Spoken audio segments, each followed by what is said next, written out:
बाबा जी प्रणाम।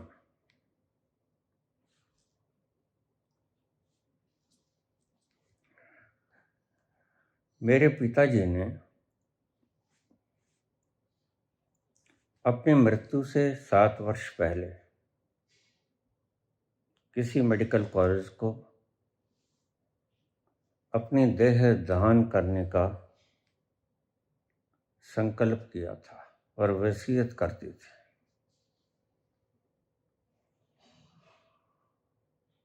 उनकी मृत्यु के बाद हमने उनका शरीर मेडिकल कॉलेज को भेंट कर दिया।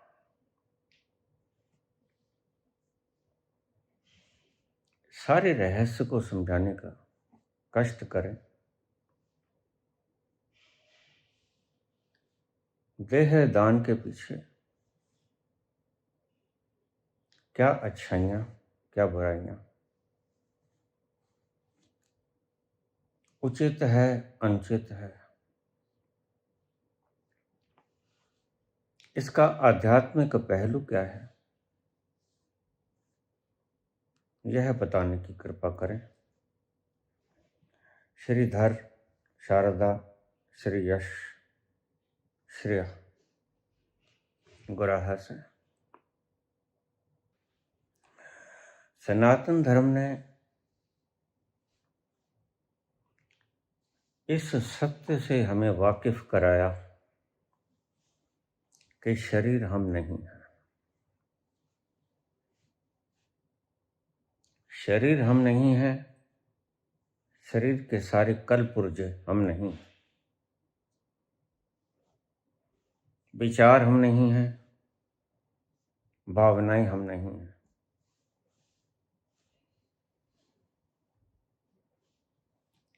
हम कौन हैं? जो इन सब से पार है।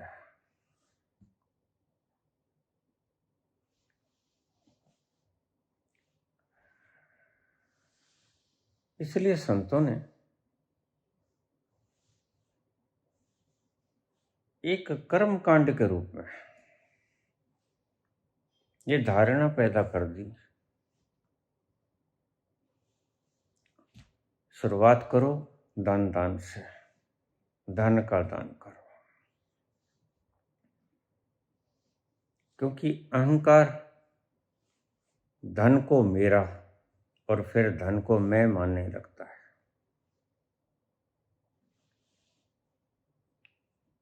यही धन जो उसने बड़े प्रयास से कमाया एक दिन बेगाना हो जाता है।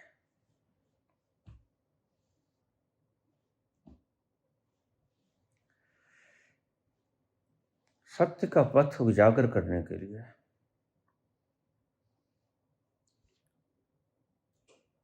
सनातन का ये ढंग बड़ा प्यारा था। छोड़ने की कला। संत जानते हैं कि अहंकार कंजूस है।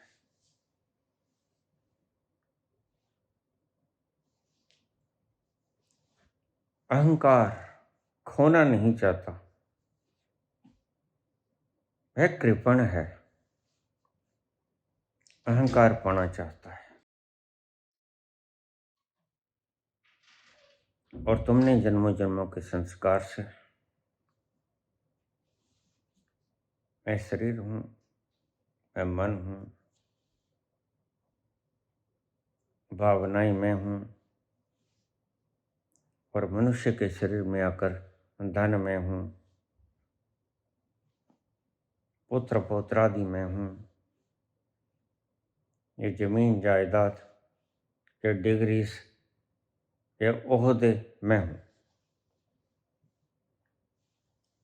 सनातन ने इस मिथ को तोड़ना था। यह सत्य नहीं है, यह कल्पना है। यह तुम्हारा माना हुआ है, सत्य नहीं है। तो सत्य तक कैसे पहुंचा जाए? इस मिथ को छोड़ के तो सनातन ने कहा आओ हम यहाँ से शुरू कर लेते हैं। जो सबसे आसान है दान करना वो है धन। तो ऐसी दोहावली घड़ी गई, दान दिए धन ना घटे, कह गए भक्त कबीर। धन की महिमा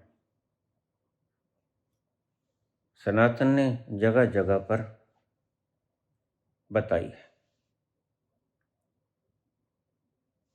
शुरू करेंगे धन से।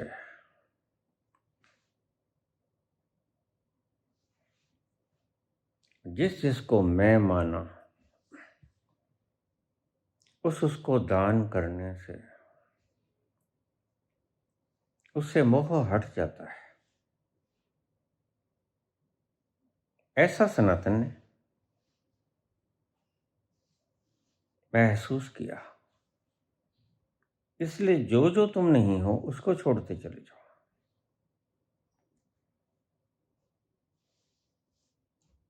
रक्तदान करो।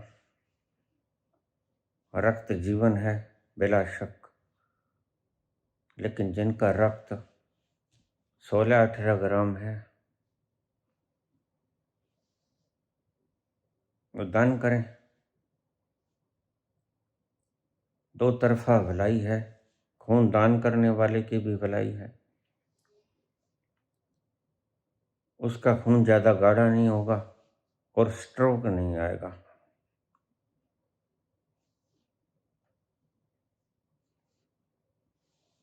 खून दान करो।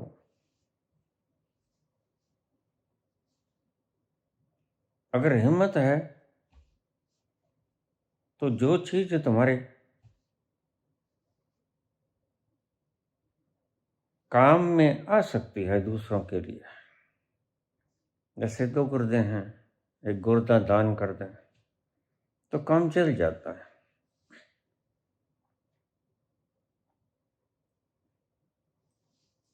ऋषियों ने ये खोजेंगे जिसको हमने मैं माना उसको छोड़ने की शुरुआत करो। ये छोड़ने की शुरुआत थी।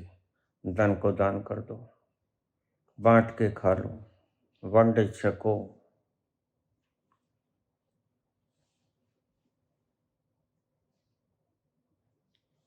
छोड़ने का अभ्यास हो जाएगा। करत करत अभ्यास के जड़ मति होत सजान, रसरी आवत जात ते सिल पर पड़त निशान।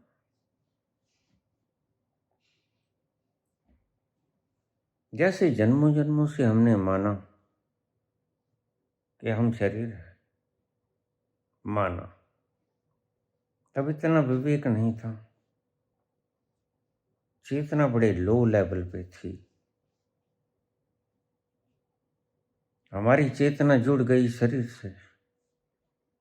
हम चाहे कुछ भी रहे हों, हमने माना कि हम शरीर हैं। अमीबा थे तो हम अमीबा हैं, बंदर थे तो हम बंदर हैं, गधे थे तो हम गधे हैं, घोड़े थे तो हम घोड़े हैं। तो सनातन ने कहा जैसे जैसे तुमने इस संकल्प का निर्माण किया, इस संस्कार का निर्माण किया, बिल्कुल उसके उल्टे चलने से यह संकल्प क्षीण होता जाएगा और एक दिन आएगा कि यह संस्कार क्षीण ही हो गया, खत्म ही हो गया। इस संस्कार के खत्म होने का नाम निर्वाण है। No thy self. बुद्ध अपने आप को जान लेते हैं। निवृत्ति हुई, भ्रांतियों से निवृत्ति हुई, सत्य को जाना। तो बुद्ध जो सोचेंगे ठीक सोचेंगे। बुद्ध जो करेंगे उचित करेंगे। बुद्ध किसी का वध नहीं कर सकता। बुद्ध प्रेम करेंगे, प्रेम बांटेंगे, ज्ञान बांटेंगे, जो अनुभव किया वो बांटेंगे।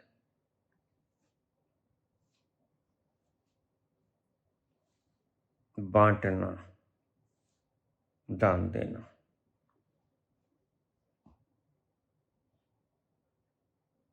इससे संस्कार टूटते हैं इकट्ठा करने के,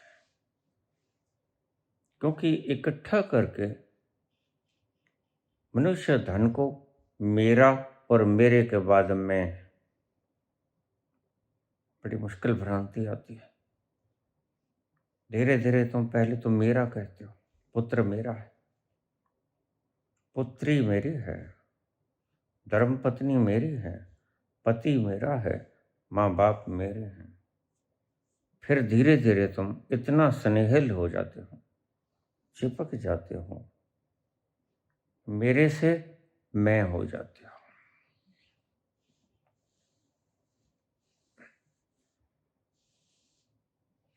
ऐसे ही संस्कार पड़ते हैं।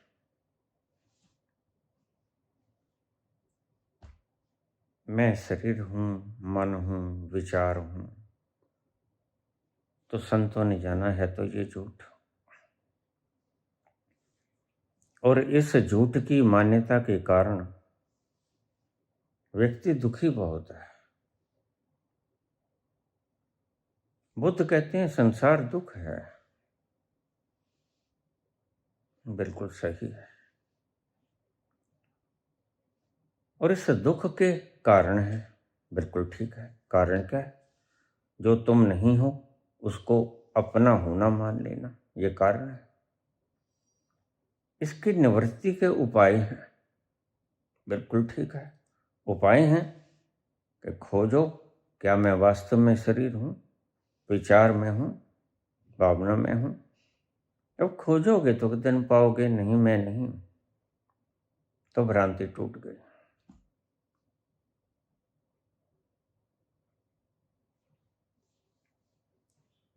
इसलिए बुद्ध के तल पर आकर व्यक्ति भ्रांतियों को अलविदा कह देता है। बुद्ध कभी भ्रांतियों में नहीं पड़ेंगे। एक बात पक्की है, बुद्ध कहेंगे भ्रांतियों में मत पड़ो, किसी की बात पर विश्वास मत करो, नो दाई सेल्फ, अपने आप को जानो।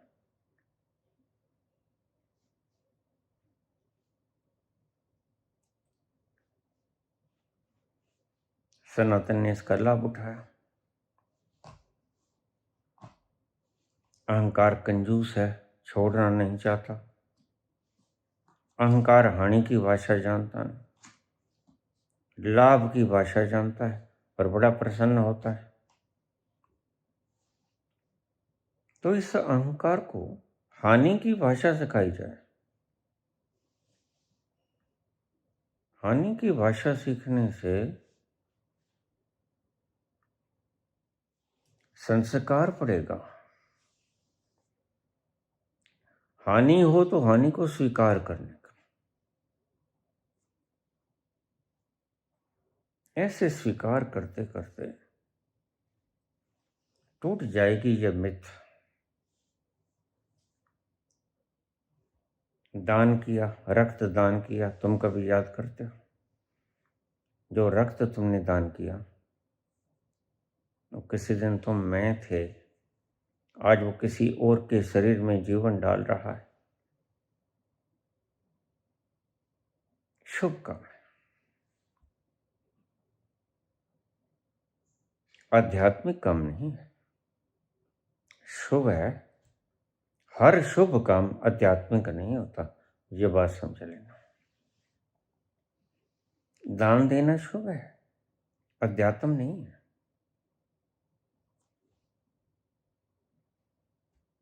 शुभता का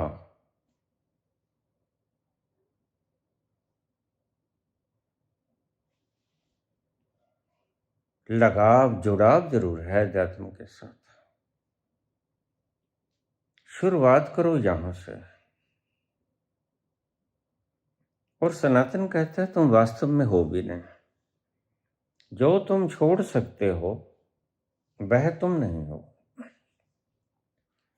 हीरे के ऊपर कीचड़ जमा है, कीचड़ को तुम खुरच लेते हो। जहां तक कीचड़ खुरचा गया वह कीचड़ तुम नहीं हो। और जब कीचड़ पूरा खुरचा जाए, शुद्ध हीरा बचे, अपनी शानदार किरणों को बखेरता हुआ, तो उसमें से कुछ खुरचा नहीं जा सकता। वह शुद्ध हीरा है, उसको विखंडित तो किया जा सकता है,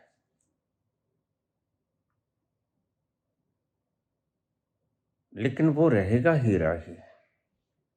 हीरा कीचड़ नहीं बन जाएगा, ये बात समझ लेना। तो संतों ने कहा तुम शरीर नहीं हो,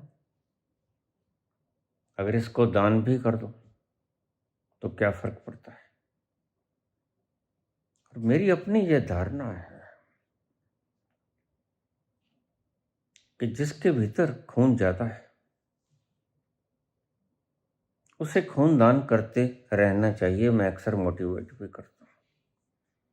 किसी का जीवन बचेगा और संग में तुम्हारा जीवन भी सरल हो जाएगा। रक्त दान करने से रक्त गाढ़ा नहीं होगा। हम जिसका रक्त गाढ़ा हो जाते हैं उसको एस्पिरिन की गोली देते हैं,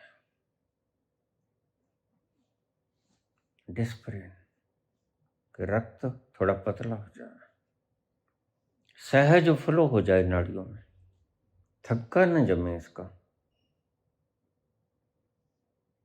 और अक्सर कहा भी जाता है अगर हार्ट का लक्षण आ जाए तो अपने घर में एस्पिरिन की गोली जरूर रखा करो।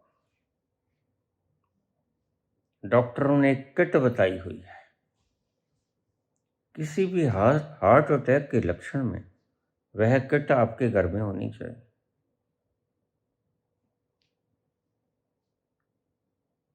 जैसे ही आपको लक्षण आने लगे, पसीना आने लगे, दिल में दर्द होना लगे, सारा सिकुड़ जाए,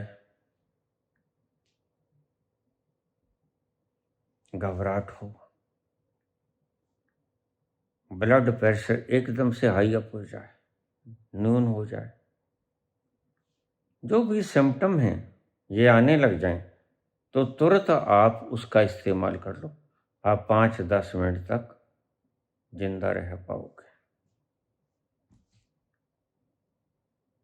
जब तक आपको मेडिकल एड नहीं मिलती।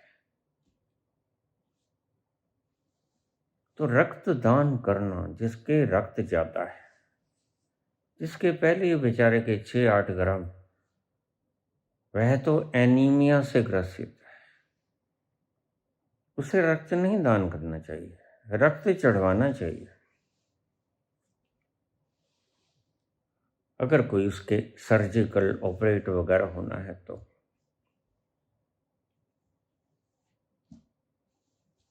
तो मैं शरीर नहीं हूं, ये भावना कमजोर हो जाती है।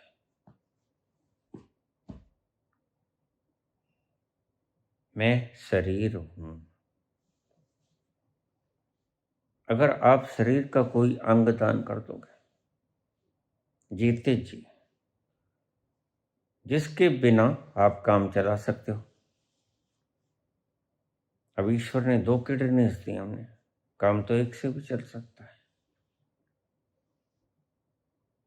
ऐसे व्यक्ति मैंने देखे हैं जिनकी किडनी एक ही होती है।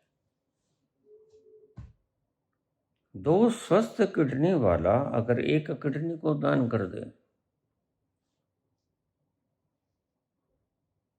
तो कुछ लोगों का भला हो सकता है। और अगर ऐसे व्यक्ति को दान कर दे जो समाज सुधार का काम करने में लगे हैं, तो यह बड़ा पुण्य का काम है।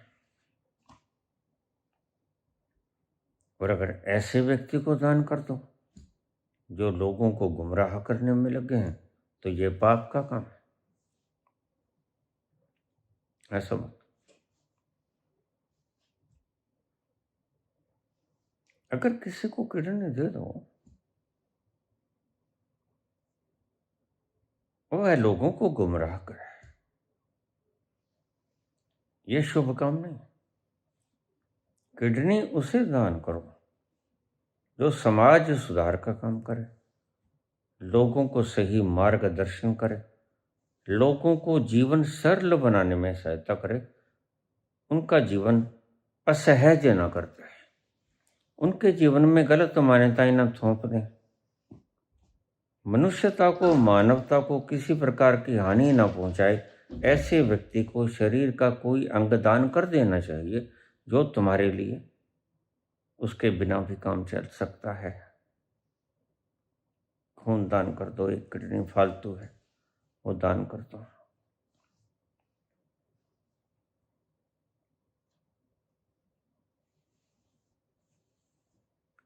तो मैं शरीर हूं, ये भावना थोड़ी सी कमजोर पड़ जाएगी।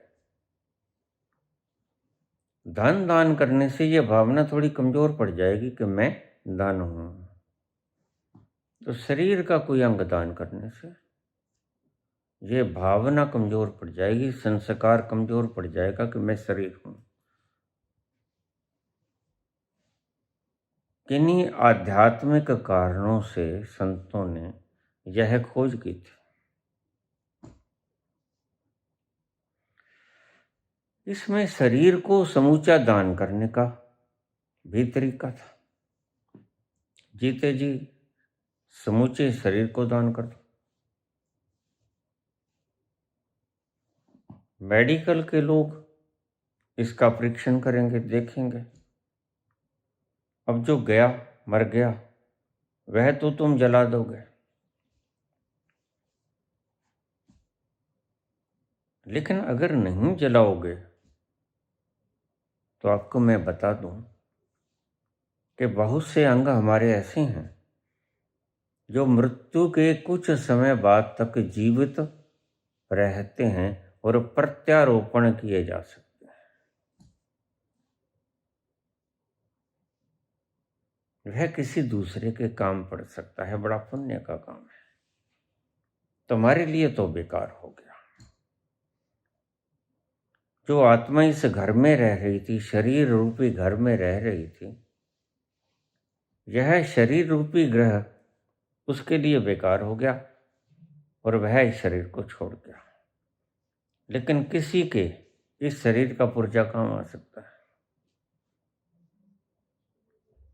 देह दान की प्रक्रिया संसार के लिए तो बड़ी सुंदर थी, भले का काम था, लेकिन अध्यात्म के लिए भी एक विशेषता थी। जीते जी अपने शरीर को दान कर देना। बहुत से लोग अपनी आंखें दान कर देते हैं।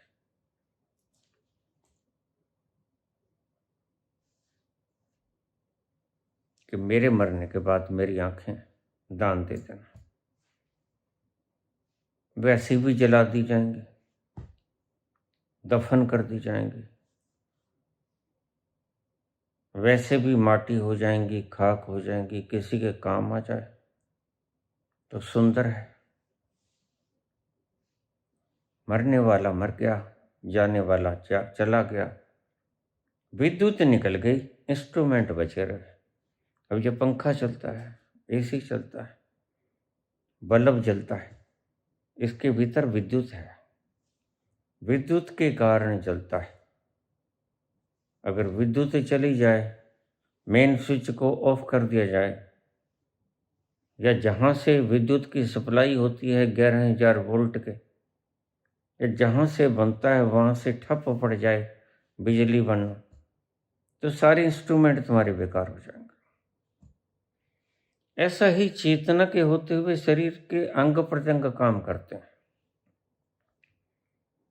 जब चेतना ने शरीर छोड़ दिया तो शरीर के अंग प्रत्यंग सब ठहर जाएंगे, सब बेकार हो जाएंगे।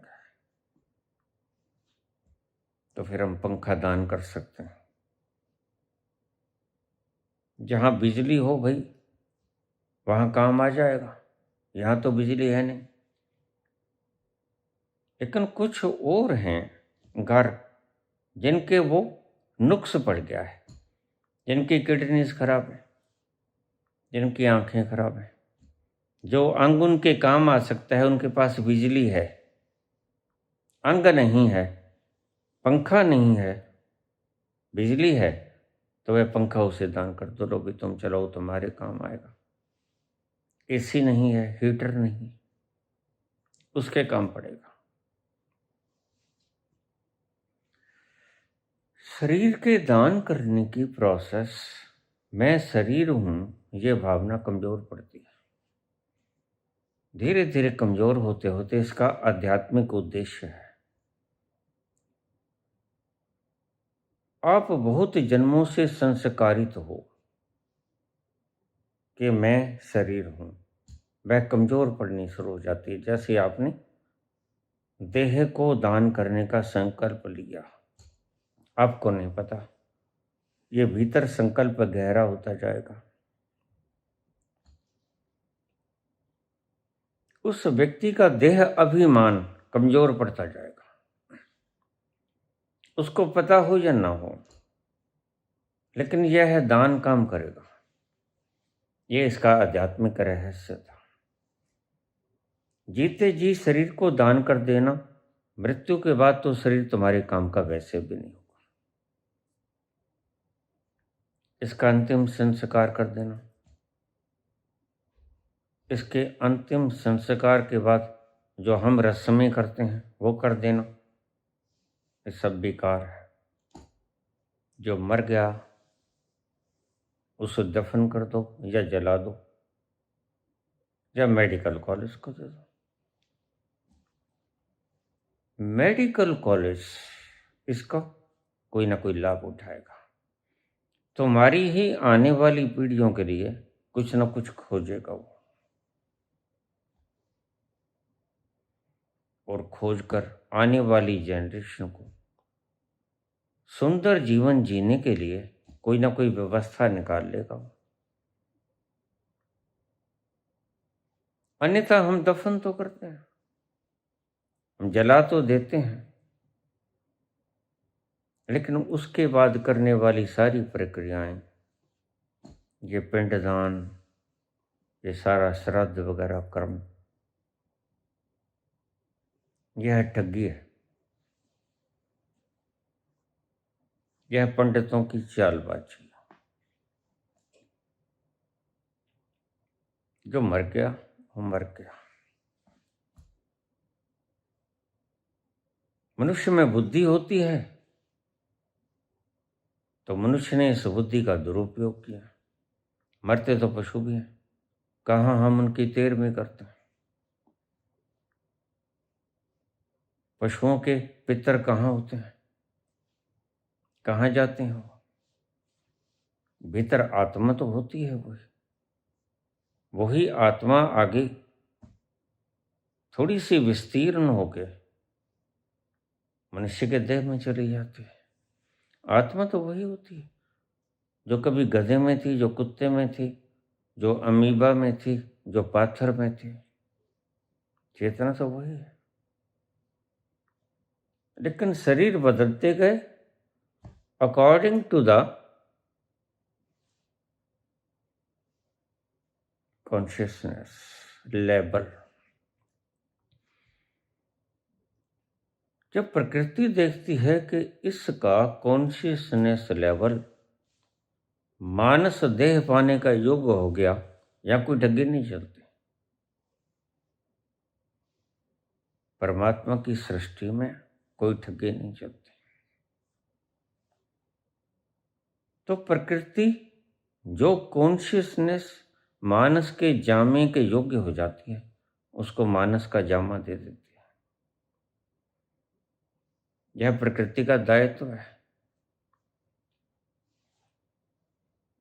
क्योंकि तुम जानते नहीं आत्मा के बारे में।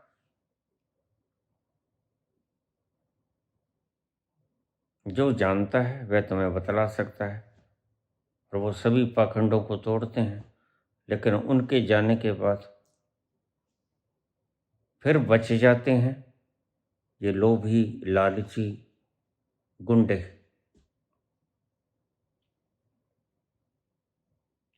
इधर पुंड सजाएंगे, दाढ़ियों को काली पीली करेंगे, सर पे किश्ती नुमा टोपी रखेंगे, पता इनको कुछ है नहीं। बस इन्होंने ही सारे जगत को दुखी करने में महत योगदान किया, धर्म चाहे कोई भी हो।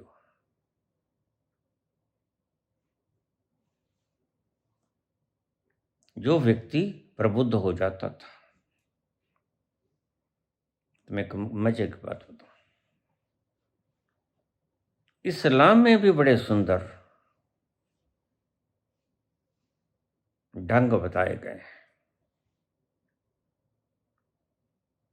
वह प्रबुद्ध व्यक्ति गले मिलता, उसका नाम दिया गया ईद। ईद पर हम गले मिलते हैं, ईद मुबारक कहते हैं। यह एक आध्यात्मिक प्रोसेस थी, आज विलुप्त हो गई, लेकिन बस इसका कारण नहीं पता क्या है। कर्मकांड शुरू है, मैंने पिछले प्रवचन में भी कहा था। इतना ही शुक्र है कि तुमने वो चीजें बचा के रख ली।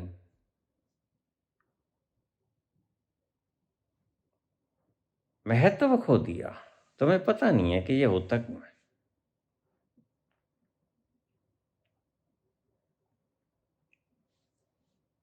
अब हम दातन करते हैं सुबह उठ कर,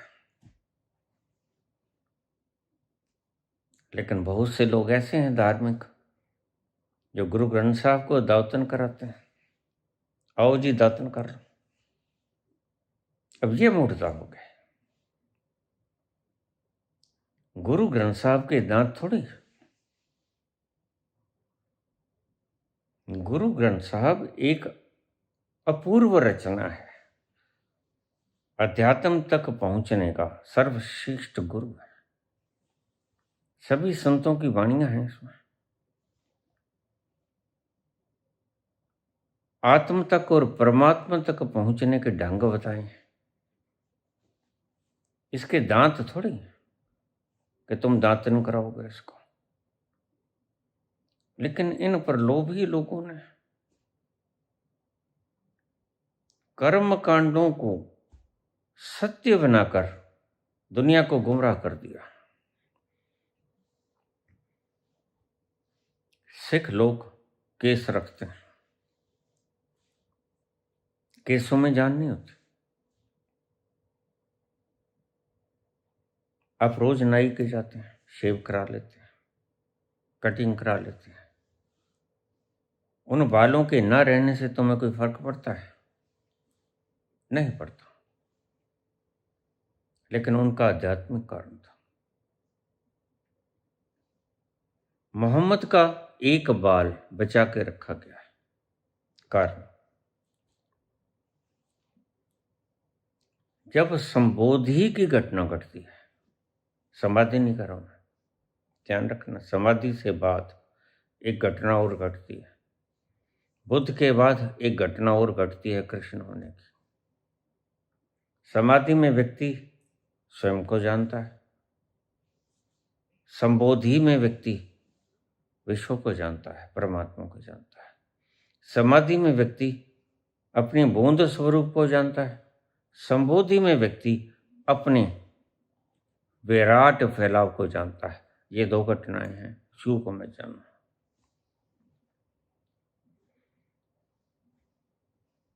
बुद्ध तक तो आना ही पड़ता है। बुद्ध तक आने के बाद आगे की घटना कृष्ण तक की यात्रा मैंने अपने पिछले प्रवचनों में आपको बताया। अब देखिए, कृष्ण कहाँ जन्म लेने को उत्सुक है, किसने कहा? लेकिन बुद्ध को रोज कहते हैं मैत्रेय के रूप में जन्म लेने को उत्सुक है, आएंगे, आना पड़ेगा। कृष्ण नहीं आएंगे। कृष्ण जिस तल पर पहुंचे उस तल पर पहुंचे हुए लोग आएंगे, और कोई आएगा, चेतना वही होगी। लेकिन बुद्ध तो स्वयं आएंगे। कारण क्या? ये कह देते हैं भोग भोगने आएंगे, नहीं, मात्र भोग भोगना ही प्रयोजन नहीं। मैं मानता हूं करुणा एक वासना है, उसको भी मिटाना पड़ेगा, और बुद्ध में करुणा बहुत थी। लेकिन करुणा भी बहुत थी इसी कारण से उस परम अखंड तक नहीं पहुंच सके जहां जाकर व्यक्ति कृष्ण हो जाता है। उसे संबोधि कहते हैं। तो बुद्ध को एक दिन समाधि से संबोधि तक की यात्रा अधूरी रह गई, वो करनी पड़ेगी। ओशो को भी करनी पड़ेगी। समाधि तक आ गए, संबोधि तक नहीं गए। जो भी व्यक्ति बुद्ध तक आ गया, बुद्ध तक तो सभी को आना पड़ेगा, उसके आगे बुद्ध तक आकर तुम स्वयं को जानोगे, और तुम ये जानोगे मैं रस रूप हूं, मैं बूंद हूं, सागर की एक बूंद हूं। लेकिन यह बात खत्म नहीं होती।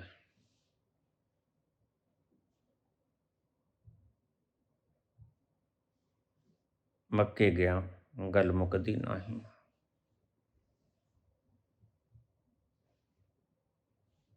गंगा गया गल मुकदी नाही, भावें 100 गोते लाइए।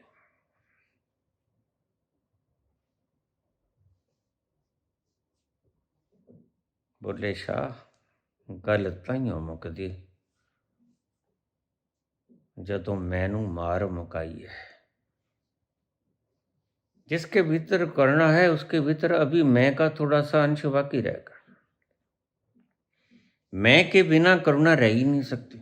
करुणा एक वासना है, और वासना को मैं का सहारा चाहिए। मुझसे रोज लोग पूछ लेते हैं आपने बुद्ध को ऐसा कह दिया। मैंने कहा भाई कारण है। वासना टिकेगी किसके बल पे, ये तो बता दो मुझे। वासना टिकेगी अहंकार के बल पे। जब निर्वासना हो जाओगे तुम, उसी पल अहंकार पूर्ण रूप से विलीन हो जाएगा, और वह विलीन हुआ बूंद समुद्र में समा जाएगा, समुद्र रूप हो जाएगा। तो बुद्ध ने आत्म रूप तो जाना, बूंद स्वरूप तो जाना, लेकिन अपना अनंत स्वरूप नहीं जाना। इसलिए एक जन्म और। आप डेफिनेशन कुछ भी दे सकते हो, ये तुम्हारी मौज है। व्याख्या कुछ भी दे सकते हो, ये तुम्हारी मौज है। तुम्हें कोई पाबंदी नहीं है। ये बातें गैब की हैं, ये बातें रहस्य की हैं। इन बातों पर कोई आपत्ति उठा भी तो नहीं सकता। कितने गए हैं वहां? बहुत कम लोग गए। बाबा कहते कोटिन में कोई एक चलत है, करोड़ों में कोई एक तो चलता है इस रास्ते पे, और कोटिन चलत एक पहुंच जाता है। करोड़ों चलते हैं, उनमें से एक पहुंचता है। रेशो दिखा लो आप क्या बनेगी। बस इतने ही पहुंचते हैं। हर व्यक्ति कृष्ण के तल पे नहीं जाता, हर व्यक्ति बुद्ध के तल पे भी नहीं जाता। बुद्ध के तल पे बड़ा आनंद है, खुमार है, सुख है। वह खत्म हो गया, ब्रह्म समाप्त हो गए, लेकिन ये आगाज है। अभी थोड़ी सी वासना रह गई। जिस दिन निर्वासना हो जाएगा, किसी कारण से बंधे हैं अभी, क्योंकि यह बूंद किसके बल पे टिकेगी? कोई ना कोई वासना चाहिए।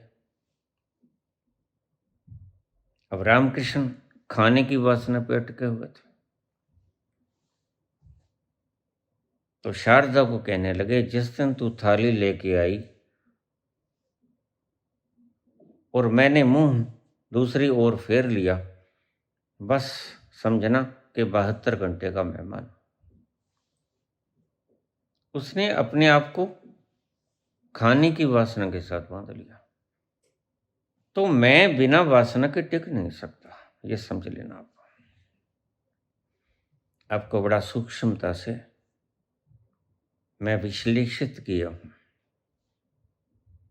मैं टिकेगा, वासना टिकेगी, किसी विकार के बल पे। वह विकार नहीं, चाहे शुद्ध हो चाहे अशुद्ध हो। अब दूसरों का भला करना, ये भी विकार हो गया। क्यों करते हो दूसरे का भला तुम? क्योंकि अब तक तुम्हें तो सभी लीला को रचता है। चांद, तारे, आकाश, ग्रह, नक्षत्र इतना भार उठाता है, उसको तुमने जाना नहीं। यह भी एक विकार है। तो कोई ना कुछ रहेगा जिसके बल पर अहंकार टिकेगा, और उसको तोड़ना अनिवार्य है। जिस क्षण वो वासना टूट गई, करुणा भी तोड़नी पड़ेगी। करुणा शुद्ध है, दान शुद्ध है, लेकिन दान भी तोड़ना पड़ेगा। वहां जाकर सम होना पड़ेगा।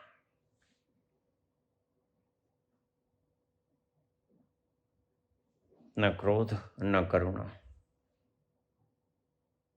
न वासना, न ब्रह्मचर्य। वहां द्वैत मिट जाता है।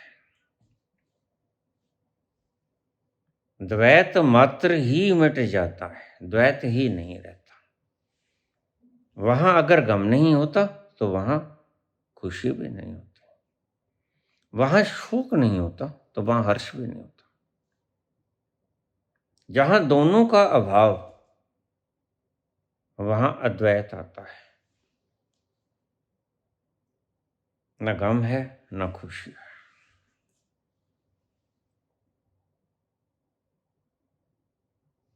तो बुद्ध क्यों अटके? किसी वासना के कारण। ठीक, वह वासना शुभ है। करुणा को बरसा देना लोगों के लिए 5-6 साल में और पहुंच जाते वहां पर। महावीर भी तो पहुंच गए, लेकिन करुणा के कारण जल्दी उठ गए। लाख कह लें बुद्ध के नहीं है परमात्मा, लेकिन बुद्ध जानते हैं कि परमात्मा है। क्योंकि यह तजर्बे की बात है, अनुभव की बात है। तुम्हें बताएं कैसे? तुम देख सकते हो, जब तुम जाओगे उस तल पे जो बुद्ध का तल है, तो वहां जाकर पाओगे बड़ी साफ साफ, कोई अंधा नहीं होता बुद्ध। सामने परमात्मा का पर्दा, जीने जीने से पर्दे के पीछे परमात्मा खेल रहा है। तो बुद्ध लोग, बुद्ध के अनुयायी बुद्ध मूर्ख न बनाएं। बुद्ध जानते हैं कि परमात्मा है। ये बात अलग है कि बुद्ध ये चाहते हैं कि संसार दुख है, और संसार का दुख यहां आके मिट जाता है, बाय नोइंग दाई सेल्फ, अपने आप को जानकर। यहां तक ही उनकी इच्छा थी, उसके बाद उनकी इच्छा खत्म हो गई।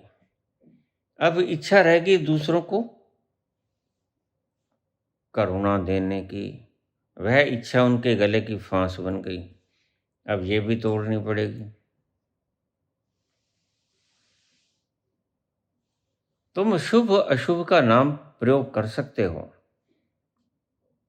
लेकिन दोनों ही बंधन है, शुभ भी और अशुभ भी। इसलिए कृष्ण कहते हैं,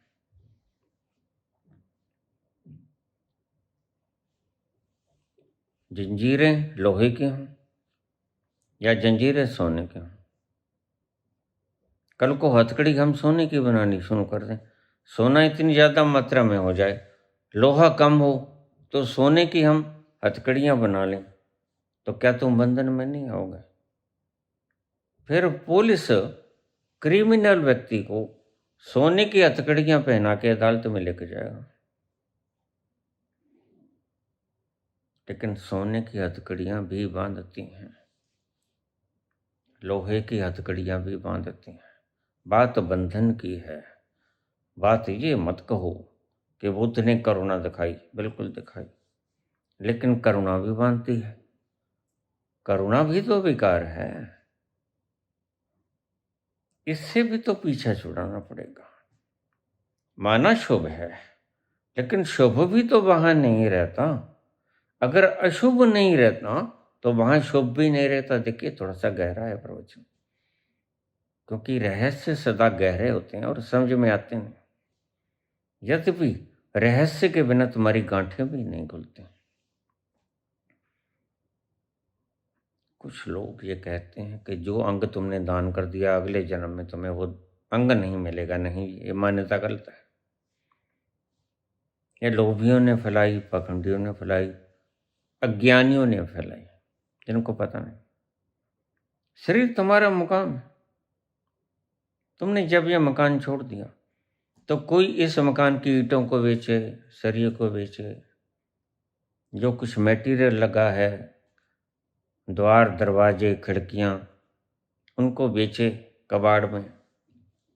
इससे तुम्हें क्या फर्क पड़ता है? तुम तो घर छोड़ गए, तुम तो दूसरे घर में चले गए, तुमने दूसरे घर में किराएदारी कर ली, ये घर तुम्हारे लिए व्यर्थ हो गया। तो इस घर को कोई बेचे या जलाए या कहीं पटके, तुम्हें कोई मतलब नहीं रहा।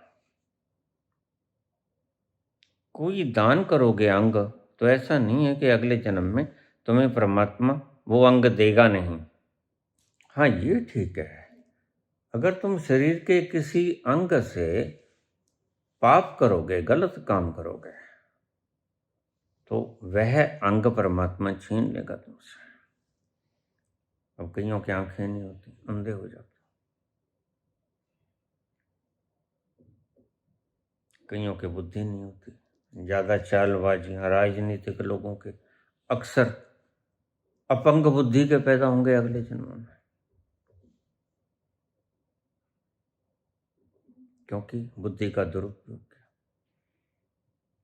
शतरंज की चालें बिठाई गई राजनीति में, कैसे इसका पत्ता साफ किया जाए, हम ऊंचे मुकाम पे पहुंचे। तुम स्वार्थवश कुछ भी कर सकते हो, तुम्हारा अधिकार है। कर्मण्येवाधिकारस्ते, कर्म करना तुम्हारा अधिकार है। फिर तुम राजनीति में सब सर्वोत्तम पदवी को पाने के लिए जो करते हो उसका फल तो तुम्हें मिलेगा ना। अगर किसी राजनेता ने आज कुछ लोगों को मारकर, उनके राज छुपाकर, जिनके पास राज थे उनको भी मारकर सबूत खत्म कर दिए, लेकिन सबूत तो अभी हैं, वह व्यक्ति खुद तो जानता है। मैं सदा से कहता हूं, सबूत कभी मिटते नहीं। उस व्यक्ति के भीतर रिकॉर्ड है कि मैंने ये कुछ करवाया, और जब हम उसका नार्को टेस्ट करेंगे वह खुद बताएगा मैंने ये किया।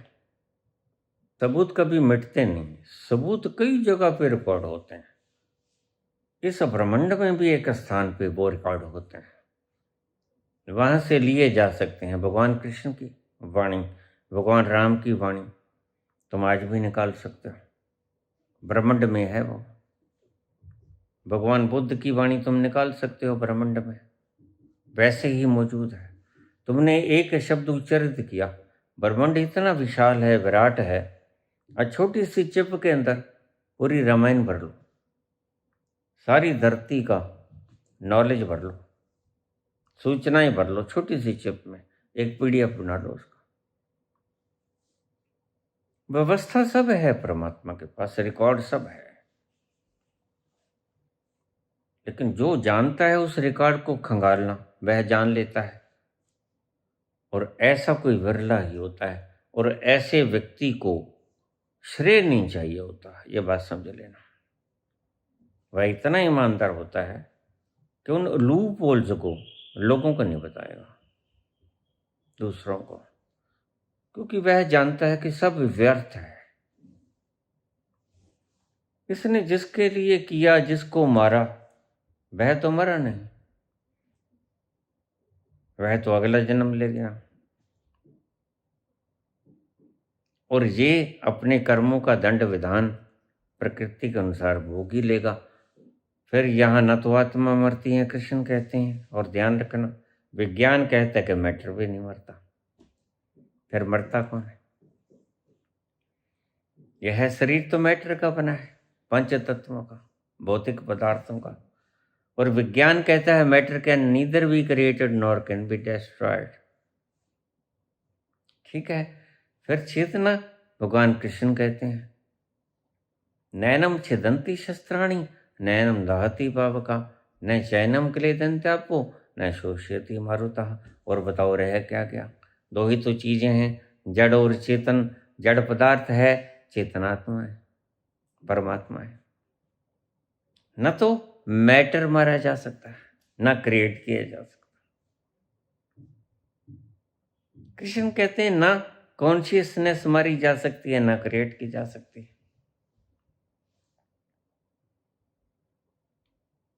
फिर तुम कर क्या सकते हो? तुम कुछ नहीं कर सकते, सत्य में ये। और ये सभी संतों ने आखिरी बिंदु पे पहुंच के यही बात कही, तुम कुछ नहीं कर सकते। सच पूछो तो तुम हो ही नहीं, एक ही है। उसको नाम कुछ भी दे दो, अल्लाह कह दो, राम कह दो, वह गुरु कह दो, गॉड कह दो, रहीम कह दो, कुछ कह दो उसे। जैसे हम किसी ऑर्गन से पाप कर्म करते हैं, परमात्मा वह ऑर्गन हमसे छीन लेता है। देखो ना, टूटे पंगे पैदा होते हैं, अल्प बुद्धि वाले पैदा होते हैं। किसी के जुबान तो तला के बोलता है। हमारी एक भतीजी थी, वह बोलती थी, जब बोलती तो बड़ी सर्कस करती, मुंह को ऐसा वैसा कर लेती। हमें तरस आता, हम कहे बेटी मैं समझ गया तू क्या बोल रही है, हालांकि समझ नहीं आता था, लेकिन उससे बोला नहीं जाता, धीरे धीरे बोलती हो। तो मुझे दुख होता, मैं कहता ठीक है बेटी मैं समझ गया तुम क्या बोलना चाहती हो। ये आज जो लोग PLR के नाम पर तुम्हें भ्रमित कर रहे हैं, दुर्मान्यता दुष्मान्यताएं फैला रहे हैं, क्या ये जानते हैं पिछले जन्म में जा सकते हैं? खुद के पिछले जन्म में गए हैं? नहीं गए हैं। पिछले जन्म में वही व्यक्ति जा सकता है जो अपने भीतर उतरे है। यहाँ तो लोग ऐसे बैठे हैं जो भीतर नहीं उतरे अपने, उनको वक्त ही नहीं मिला फुर्सत के लम्हों का, और वो गीता को बांच रहे हैं, अष्टावक्र गीता को बांच रहे हैं और उपनिषदों को बांच रहे हैं। यह हैरानी की बात नहीं लगती आपको? क्या खाक बांचेंगे? बांचेंगे, लेकिन उस तल पे जाके बांचेंगे नहीं, खोपड़ी से बांचेंगे। और खोपड़ी से क्या खाक बांचेंगे? जब खोपड़ी जान ही नहीं सकती उसको, खोपड़ी डिफाइन कैसे करेगी? जब खोपड़ी को पता ही नहीं वहां क्या होता है, तो फिर इधर शास्त्रों से उधर शास्त्रों से उधर शास्त्रों से इकट्ठा कर करके ये बोल देंगे आपको महज बुद्धू बनाया जाता है, क्योंकि वह रहस्य है। और रहस्य की बात बताई नहीं जा सकती, not be expressed in words. शब्दों में वह एक्सप्रेस नहीं किया जा सकता। इसी चीज का लाभ उठाते हैं, लेकिन ध्यान रखना, ना तो यहां किसी का लाभ होता है, ना यहां किसी की हानि होती है, क्योंकि दूसरा यहां कोई है नहीं। और बाबा नानक ने यही बात कही आखिर में जाके, निर्वैर निर्भूम अकाल मूर्त। वैर किससे करोगे? दूसरा है नहीं। वै किसका होगा? दूसरा है ही नहीं। एक ओंकार। यह सारी चीज का पता कैसे चलेगा? अजूनी है, सैपम है, कैसे पता चलेगा? गुरु प्रसाद से, उसकी कृपा से। तो जो व्यक्ति ऐसी भावना रखता है, जीते जी अपनी देह दान कर देता है, तो जितने साल वो जिएगा उसकी देह की चिपकाहट कमजोर होती जाएगी। यह उसे लाभ मिल गया। अगले जन्म में उसे स्वस्थ शरीर मिलेगा, 1 नंबर। और दूसरा लाभ उसे क्या मिलेगा कि उसका सारा शरीर पूर्ण स्वस्थ और पूर्ण बली होगा। ये 2 लाभ मिल जाएंगे। शरीर का मोह टूटा, मैं शरीर नहीं हूं, वही तो व्यक्ति दान कर सकता है। लोभी व्यक्ति अपने शरीर के किसी अंग को दान नहीं करेगा, हाथ नहीं लगाने देगा, तुम दान की बात करते हो।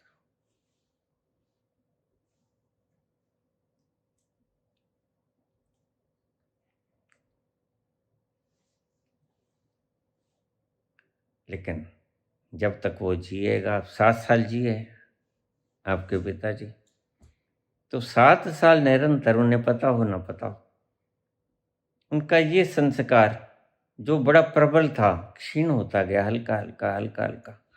अगले जन्म में इन्हें सारा शरीर बड़ा सुंदर स्वस्थ निरोग मिलेगा।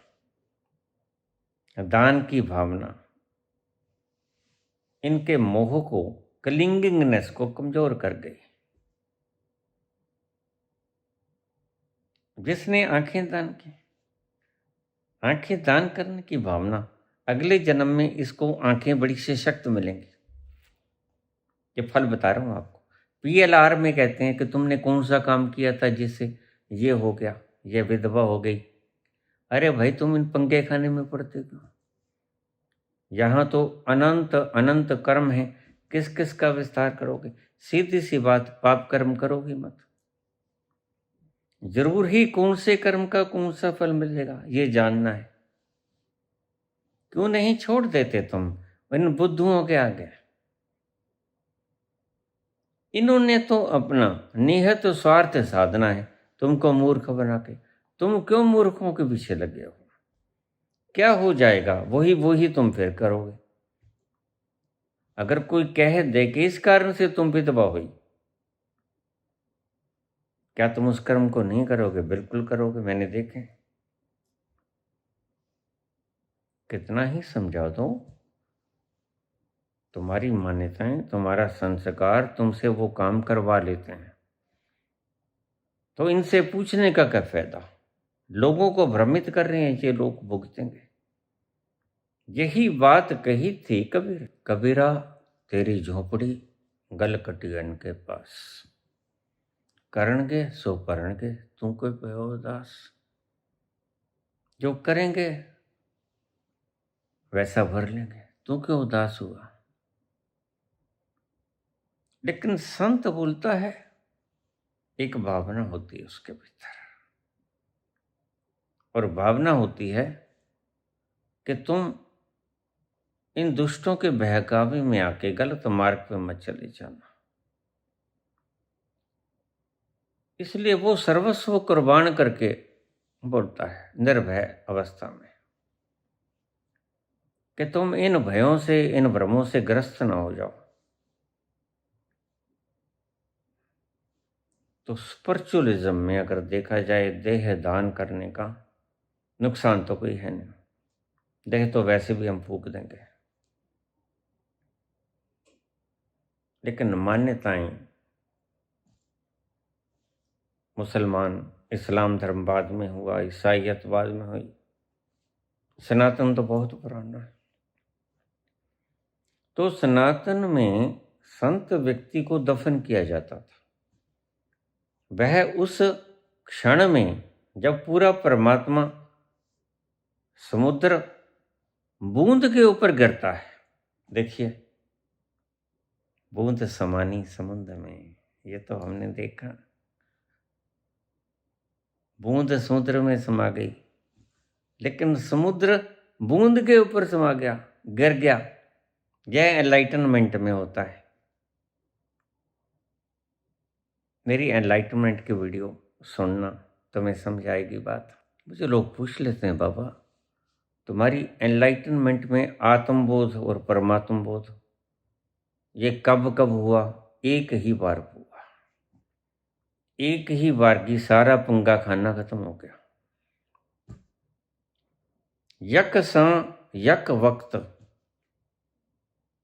मुझे सब सिखा गया, आत्मबोध और तत्क्षण परमात्म बोध। पहले मैं कौन हूँ? बूंद हूँ, ये पता चला। फिर बूंद कौन है? समुद्र का अंश है, ये पता चल गया। तो इसलिए इतने घंटे लग गए इस प्रोसेस में, और मैं जस्ट लाइक ए स्टैचू, मूर्तिवत बुत बना खड़ा रहा। 2 बजे आकर किसान ने मुझे थपथपाया। जब देखा ऐसे ऐसे स्टैचू की तरह कैसे खड़ा है। शरद पूर्णिमा की थोड़ी रात ठंडी होती है, 2 बजे ठंडी पूरी हो जाती है,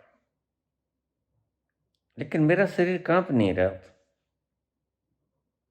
शरीर एक पाथर की भांति हो गया था।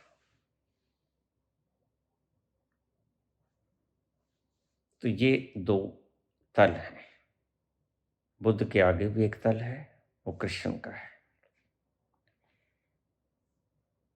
और पूछा कि आध्यात्मिक रहस्य क्या है इस चीज का।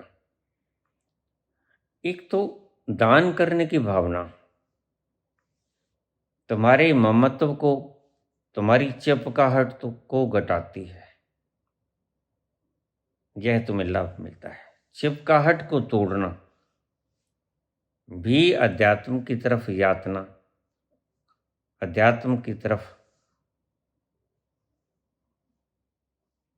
यात्रा करने का एक मार्ग है। तुमने 2 कदम और उठा लिए। अगर कोई भ्रांति तुमने तोड़ दी, मैं नहीं हूं या मेरा नहीं है, तो तुम 2 कदम और आगे बढ़ गए।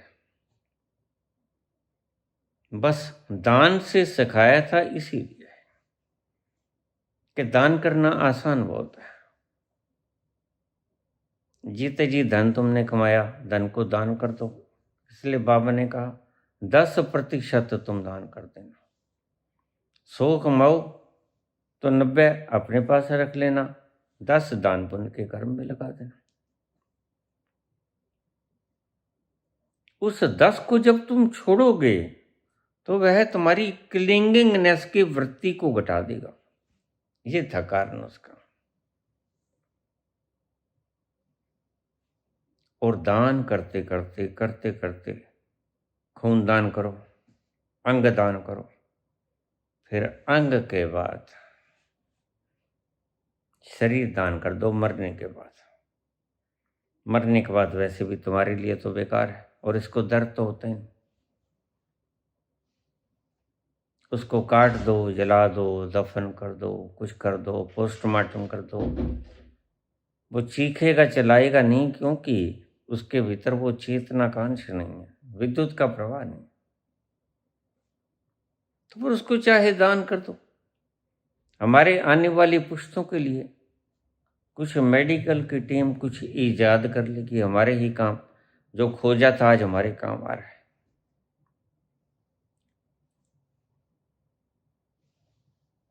ऐसे ही खोजे गए मेडिकल के, सब देखा चीर फाड़ के क्या है। मैं तो ये भी कहता हूं कि देखो, आदमी तो वसीयत कर सकता है, लेकिन पशुओं का अगर कोई अंग मरने के बाद काम आ सके तो काम में ले लेना चाहिए।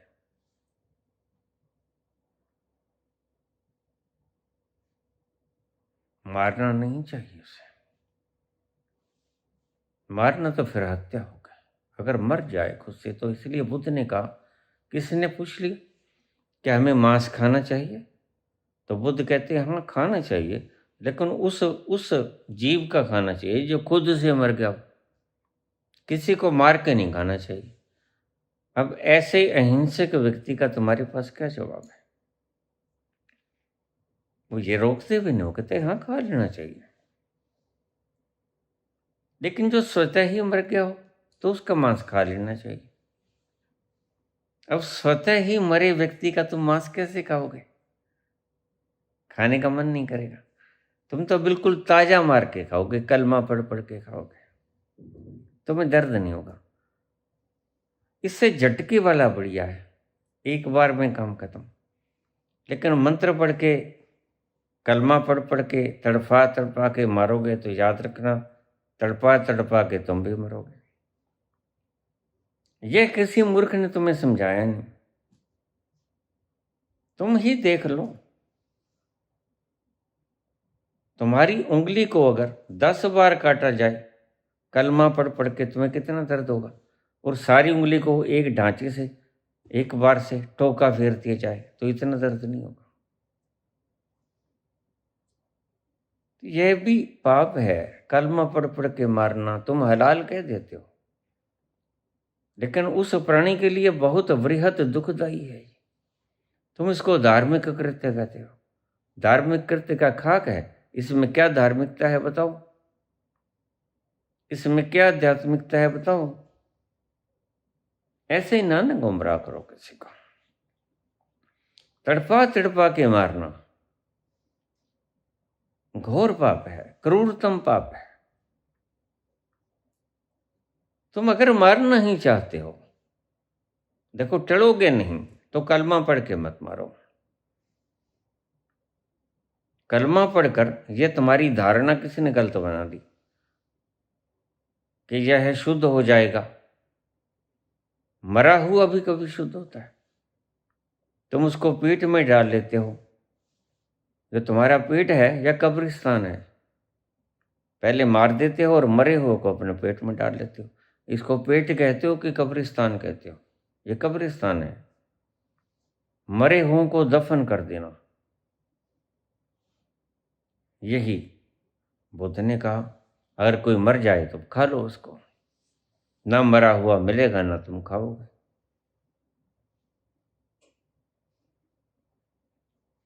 तो इसका आध्यात्मिक कारण ये था, जिस चीज को तुम जीते जी दान करोगे वह मरने के बाद वैसे भी तुम्हारे लिए निष्प्रयोजन थी, तुम्हारे काम नहीं आती थी।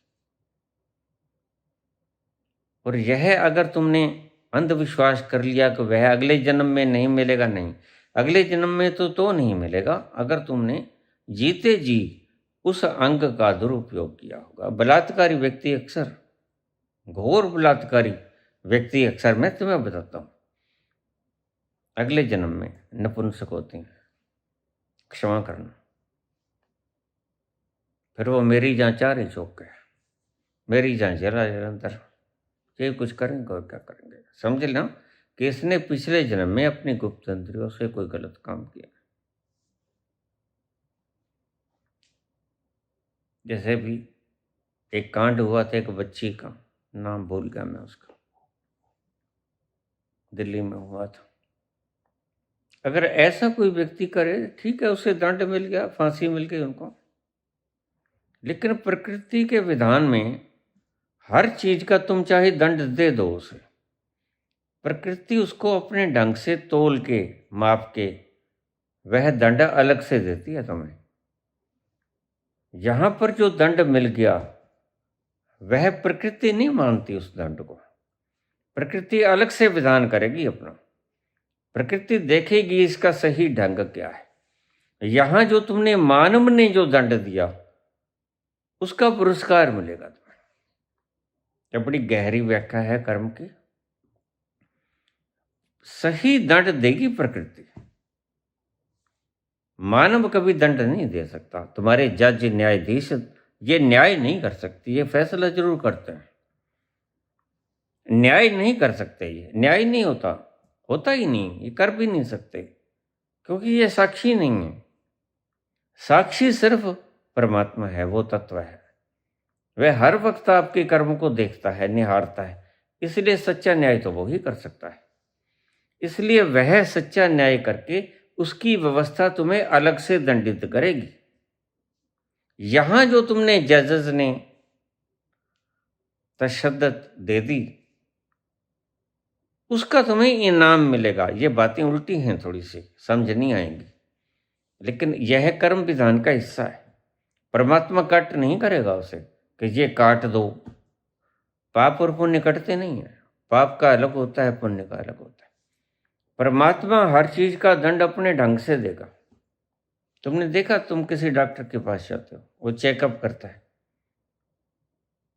वो ही दूसरे डॉक्टर के पास जाते हो, वह अपना अलग से चेक करेगा कि नहीं भाई मैं नहीं मानता इसको, मैं तो अपना चेक करूंगा फिर देखूंगा। तुम्हारी क्या बीमारी है। चाहे तुम 10 मिनट पहले उसके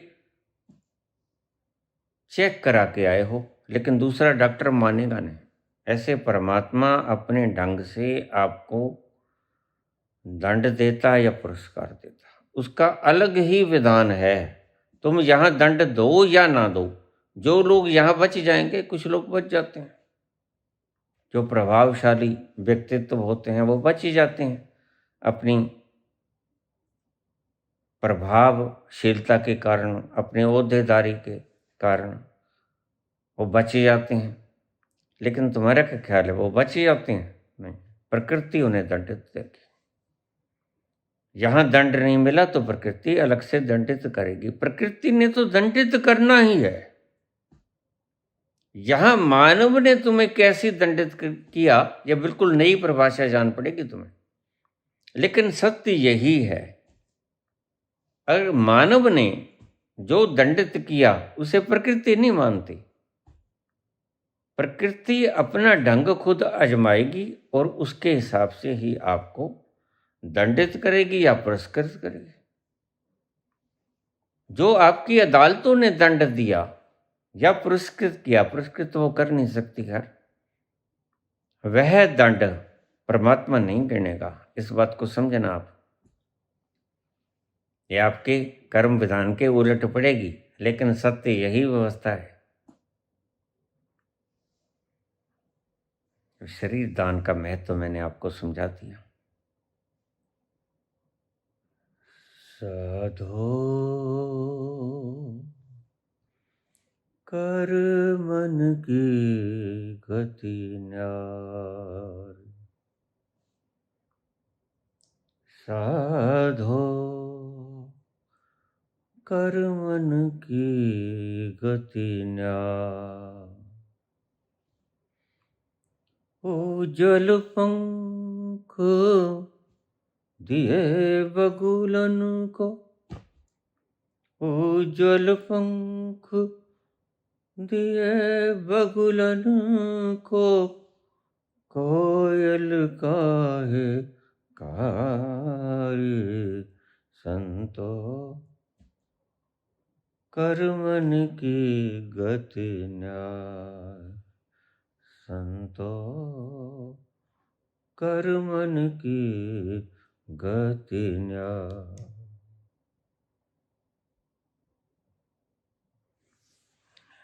धन्यवाद।